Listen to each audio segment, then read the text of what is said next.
بسم اللہ الرحمن الرحیم، شروع اللہ کے نام سے جو سب پر مہربان ہے، بہت مہربان ہے۔ وَيَسْتَفْتُونَكَ فِي النِّسَاءِ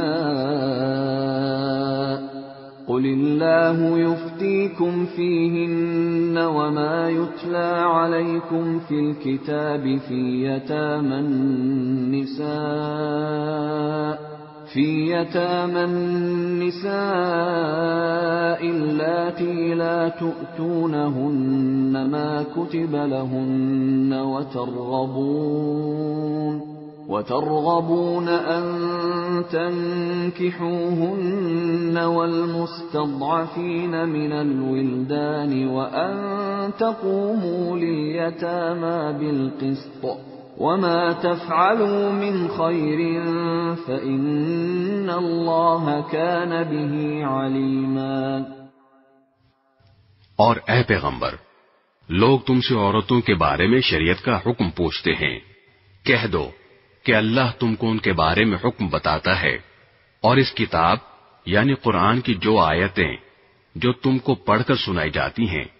وہ بھی ان یتیم عورتوں کے بارے میں شرعی حکم بتاتی ہیں جن کو تم ان کا مقرر شدہ حق نہیں دیتے اور ان سے نکاح کرنا بھی چاہتے ہو، نیز کمزور بچوں کے بارے میں بھی حکم بتاتی ہیں، اور یہ تاکید کرتی ہیں کہ تم یتیموں کی خاطر انصاف قائم کرو، اور تم جو بھلائی کا کام کرو گے اللہ کو اس کا پورا پورا علم ہے۔ وَإِنِ امْرَأَةٌ خَافَتْ مِنْ بَعْلِهَا نُشُوزًا أَوْ إِعْرَاضًا فَلَا جُنَاحَ عَلَيْهِمَا أَنْ يُصْلِحَا بَيْنَهُمَا صُلْحًا وَالصُّلْحُ خَيْرٌ وَأُحْضِرَتِ الْأَنفُسُ الشُّحَّ وَإِن تُحْسِنُوا وَتَتَّقُوا فَإِنَّ اللَّهَ كَانَ بِمَا تَعْمَلُونَ خَبِيرًا۔ اور اگر کسی عورت کو اپنے شوہر کی طرف سے زیادتی یا بیزاری کا اندیشہ ہو تو ان میاں بیوی کے لیے اس میں کوئی مذائقہ نہیں ہے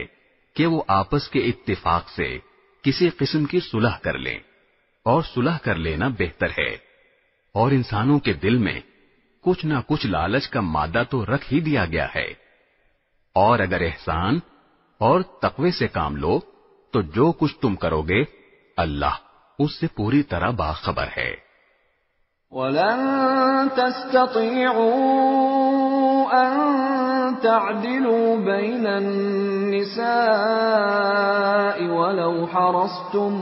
فَلَا تَمِيلُوا كُلَّ الْمَيْلِ فَتَذَرُوهَا كَالْمُعَلَّقَةِ وَإِن تُصْلِحُوا وَتَتَّقُوا فَإِنَّ اللَّهَ كَانَ غَفُورًا رَّحِيمًا۔ اور عورتوں کے درمیان مکمل برابری رکھنا تو تمہارے بس میں نہیں، چاہے تم ایسا چاہتے بھی ہو، البتہ کسی ایک طرف پورے نہ جھک جاؤ کہ دوسری کو ایسا بنا کر چھوڑ دو جیسے کوئی بیچ میں لٹکی ہوئی چیز، اور اگر تم اصلاح اور تقوی سے کام لوگے تو یقین رکھو کہ اللہ بہت بخشنے والا بڑا مہربان ہے۔ وَإِن يَتَفَرَّقَا يُغْنِ اللَّهُ كُلًّا مِّن سَعَتِهِ وَكَانَ اللَّهُ وَاسِعًا حَكِيمًا۔ اور اگر دونوں جدا ہو ہی جائیں تو اللہ اپنی قدرت اور رحمت کی وسعت سے دونوں کو ایک دوسرے کی حاجت سے بے نیاز کر دے گا، اللہ بڑی وسعتوں والا بڑی حکمت والا ہے۔ وَلِلَّهِ مَا فِي السَّمَاوَاتِ وَمَا فِي الْأَرْضِ وَلَقَدْ وَصَّيْنَا الَّذِينَ أُوتُوا الْكِتَابَ مِن قَبْلِكُمْ وَإِيَّاكُمْ أَنِ اتَّقُوا اللَّهَ وَإِن تَكْفُرُوا فَإِنَّ لِلَّهِ مَا فِي السَّمَاوَاتِ وَمَا فِي الْأَرْضِ وَكَانَ اللَّهُ غَنِيًّا حَمِيدًا۔ اور آسمانوں اور زمین میں جو کچھ ہے اللہ ہی کا ہے، ہم نے تم سے پہلے اہل کتاب کو بھی اور تمہیں بھی یہی تاکید کی ہے کہ اللہ سے ڈرو، اور اگر تم کفر اپناؤ گے تو اللہ کا کیا نقصان ہے، کیونکہ آسمانوں اور زمین میں جو کچھ ہے اللہ ہی کا ہے، اور اللہ ہر ایک سے بے نیاز اور بذات خود لائق تعریف ہے۔ وَلِلَّهِ مَا فِي السَّمَاوَاتِ وَمَا فِي الْأَرْضِ وَكَفَى بِاللَّهِ وَكِيلًا۔ اور آسمانوں اور زمین میں جو کچھ ہے اللہ ہی کا ہے، اور کام بنانے کے لیے اللہ ہی کافی ہے۔ إِن يَشَأْ يُذْهِبْكُمْ أَيُّهَا النَّاسُ وَيَأْتِ بِآخَرِينَ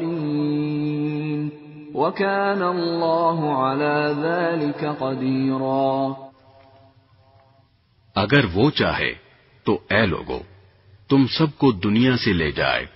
اور دوسروں کو تمہاری جگہ یہاں لے آئے، اللہ اس بات کی پوری قدرت رکھتا ہے۔ من كان يريد ثواب الدنيا فعند الله ثواب الدنيا والآخرة وكان الله سميعا بصيرا۔ جو شخص صرف دنیا کا ثواب چاہتا ہو اسے یاد رکھنا چاہیے کہ اللہ کے پاس دنیا اور آخرت دونوں کا ثواب موجود ہے۔ اللہ ایسا ہے کہ ہر بات کو سنتا اور ہر چیز کو جانتا ہے۔